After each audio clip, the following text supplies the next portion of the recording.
Hey New York City home buyers, what are the top 3 things that affect the pricing of apartments in New York City? Let me give you a really big hint. It is not square footage. So what is it? Let's find out together. I'm Dewey Moss. I'm your New York City real estate resource. Please take a moment to like, subscribe, and leave a comment, and let's get started. All right, I mentioned that it's not square footage because so many people come from out of town, and that's the first thing they want to know is what's the square footage of the apartment? What's the price per square foot?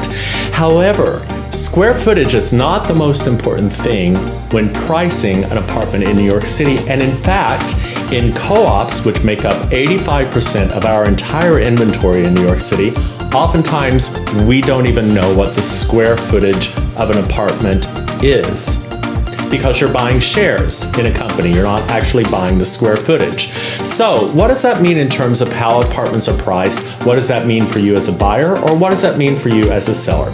Well, here are the top 3 things that I consider the most important things when considering the pricing on an apartment in New York City. Number 1, the building itself. New York City is a market of micro markets.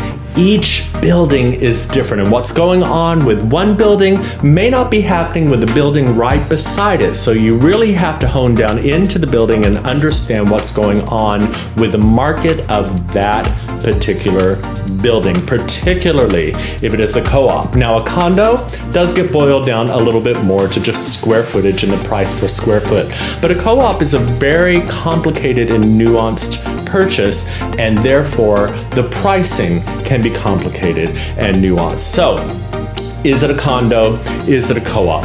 What is the health of the building, the general health of the building? And what I mean by that is, how are the finances of the building? Very important for a co-op, because it may be that the building was mismanaged. It may be that the building is in financial crisis. There could be all sorts of things going on. For example, you might see a building, let's say on the Upper East Side, and the apartment's a 2-bedroom, 2-bath, it's under $1 million, and you think, oh my God, that is a steal, it is a great buy. But then you look at the maintenance payment, could be $4,000, $5,000, $5,500 per month. All of a sudden, the mortgage payment plus the maintenance payment combined don't look like a very good deal. The agent has had to price the unit lower to offset the cost of the maintenance payment every month. So, lots of things to consider in terms of building health. The building amenities. What are the amenities like? How many staff does it have? Does it have a gym? Does it have a rooftop? Does it have any of those perks that people are looking for? And how much does it cost to run that building? That also affects the price of the individual unit sitting in that building. All right, number 2, the neighborhood, the block, the street. Now, I know that you've heard location, location, location in regards to real estate all the time, but in New York, it's that on hyperdrive.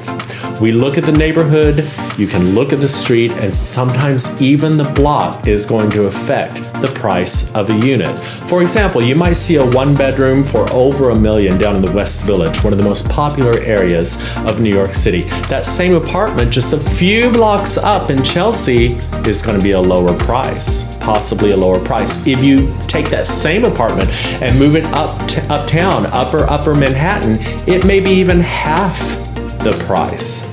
So location means neighborhood, it means street, and it means block, and it highly affects the pricing in New York City. And finally, number 3, we do look at the unit itself.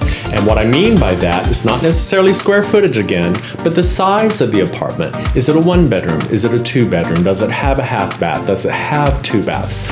Remember that a lot of apartments in New York City have had conversions. So 1-bedroom may have been turned into a 2-bedroom because somebody put a wall up, but it's still the size of a 1-bedroom. But the price may go up because now it's a legal 2-bedroom. There's been a lot of that.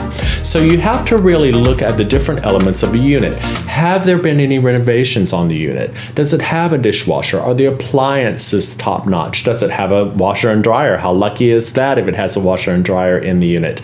Are there any outdoor spaces? Is there anything unique about the apartment that is sitting in this building with all these amenities? All of those things go into pricing an apartment in New York City. So, if you're a seller, how do you know your apartment is priced correctly? If you're a buyer, how do you know you're getting a great deal? Well, my best piece of advice always is to find a great real estate professional in New York City who truly understands the ins and outs of a very complicated market, who can walk you through step by step and get you the results that you want. All my information is down below on how to contact me. Would love to schedule a call and talk to you about your real estate needs. And I hope this was helpful, and I'll see you next time.